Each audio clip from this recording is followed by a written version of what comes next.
ABC limited purchase account, यहाँ पे एक कंप्यूटर का आइटम क्रिएट कर लीजिए।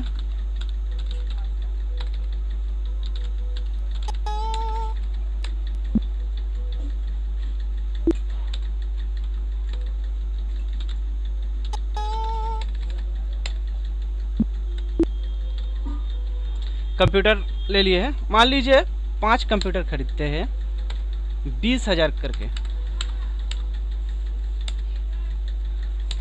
तो 5 कंप्यूटर का अमाउंट हो गया 1 लाख। अब इसमें क्या क्या लगेगा, मान लीजिए SGST इसमें लगेगा 10%। अभी तक इसका कोई रेट फिक्स नहीं हुआ है, मैं एक रेट धर के आपको कर रहा हूँ। जब अमेंडमेंट आ जाएगा GST का तब आपको पता चल जाएगा, जिस रेट में होगा आप उसी रेट का इस्तेमाल कर लीजिएगा। मैंने यहाँ पे मान लीजिए सपोज 10% करके यूज़ करते, तो मान लीजिए SGST जो लगेगा उसको भी 10% लगेगा और CGST जो लगेगा उस पर भी 10% लगेगा।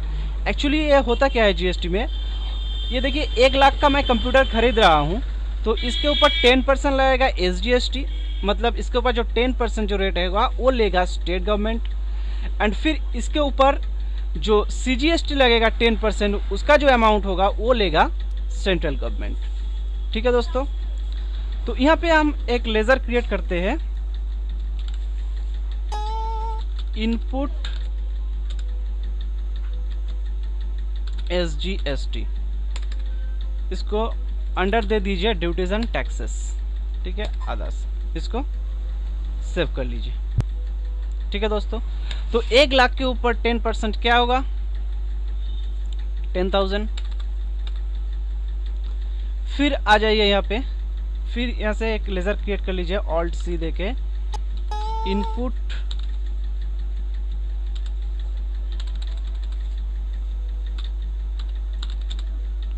CGST,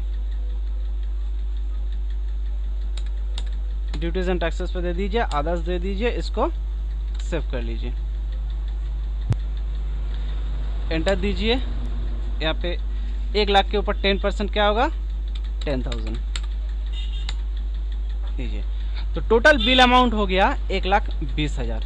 तो अगर हम 1 लाख का कोई सामान खरीदते हैं तो उस पर 10% SGST लगेगा जो है 10,000 रुपये, और 10% CGST लगेगा जो है 10,000 रुपया, टोटल हो गया 1,20,000। तो दोस्तों ये है परचेज एंट्री, जिसमें GST का अकाउंटिंग ऐसे ही होगा। ठीक है दोस्तों, इसको सेव कर लेते हैं। फिर हम करते हैं एक सेल का एंट्री। सेल वाउचर में आ जाइए, मान लीजिए मैं राम को माल बेच रहा हूँ, राम, सॉरी यहाँ राम क्रिएट है, सैम लिख देते हैं, सॉरी सैम भी क्रिएट है, राजू लिख देते हैं।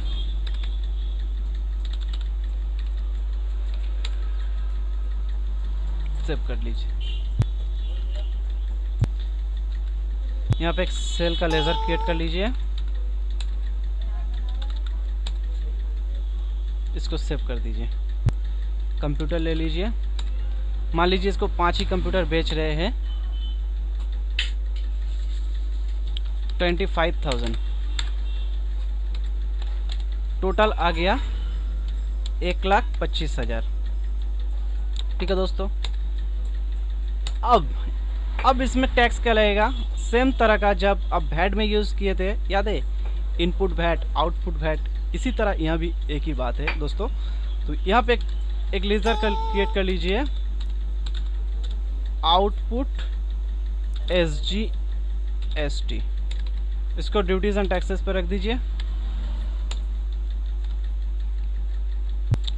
तो 1,25,000 उसका वैल्यू है, तो इसका 10% क्या होगा 12,500, तो यहाँ दे दीजिए 12,500। फिर यहाँ पे एक लेजर क्रिएट कीजिए, ऑल्ट C देके, output CGST, duties and taxes, इसको अदर्स दे दीजिए, इसको सेव कर दीजिए। इसका भी 10% क्या होगा 12,500। आइए, तो टोटल इसका बिल वैल्यू हो गया 1.5 लाख का। तो ये है दोस्तों सेल का एंट्री विद जीएसटी। दोस्तों हम परचेज एंट्री भी कर लिए हैं, सेल एंट्री भी कर लिया विद जीएसटी के साथ। अब टैक्स का एडजस्टमेंट क्या होगा, हम लोग को गवर्नमेंट को कितना पेमेंट करना पड़ेगा, चलिए देख लेते हैं और उसका एंट्री भी हम सीख लेंगे। बैलेंस शीट पे आ जाइए, ड्यूटीज एंड टैक्सेस पे आ जाइए। तो आप देखिए, तो यहाँ पे इनपुट सीजीएसटी है 10,000, इनपुट एसजीएसटी है 10,000, आउटपुट सीजीएसटी है 12,500 एंड आउटपुट एसजीएसटी है 12,500। अब एक काम कर लीजिए, इनको एक राफ पर लिख दीजिए, ये आउटपुट सीजीएसटी कितना है, आउटपुट एसजीएसटी कितना है, इनपुट सीजीएसटी कितना है, आउटपुट एसजीएसटी कितना है, ये आप एक राफ पर लिख लीजिए। ठीक है दोस्तों, अब उसके बाद इसका अकाउंटिंग क्या होगा मैं आपको दिखाऊंगा एंड गवर्नमेंट को कितना पेमेंट करना पड़ेगा ये भी हम दिखाएंगे। तो आ जाइए, अकाउंटिंग वाउचर पे आ गया है, आप जर्नल वाउचर पे या आप डायरेक्ट पेमेंट भी कर सकते हैं। आप कितना पेमेंट करने के, पेमेंट वाउचर पे कर दीजिए। क्या होगा, आउटपुट एसजीएसटी डेबिट कितना था दोस्तों, आप तो नोट कर चुके होंगे, वहाँ था 12,500। फिर इसको डेबिट कर दीजिए। आउटपुट सीजीएसटी कितना था दोस्तों, 12,500। अब क्रेडिट होगा, क्या क्रेडिट होगा, इनपुट एसजीएसटी कितना था दोस्तों 10,000। फिर आ जाएगा इनपुट सीजीएसटी कितना था दोस्तों 10,000। अब यहाँ पे रिमेनिंग बैलेंस जो बचेगा, ये बैंक का लेजर कट कर लेते हैं। देखिए, तो गवर्नमेंट को कितना पेमेंट करना पड़ेगा, देखिए दोस्तों 5,000।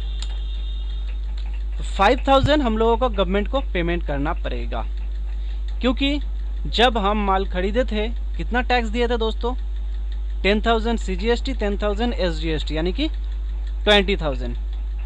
और जब माल बेचे थे, सेल किए थे, तब कितना हम टैक्स कलेक्ट किए थे दोस्तों, 12,500 एसजीएसटी एंड 12,500 सीजीएसटी। तो इन दोनों को एडजस्टमेंट करके जितना रिमेनिंग बैलेंस होगा तो ये हम गवर्नमेंट को पे कर देंगे। तो कितना है 5,000। तो दोस्तों ये है पूरा जीएसटी का एंट्री, अगर विद इन स्टेट में होगा तो।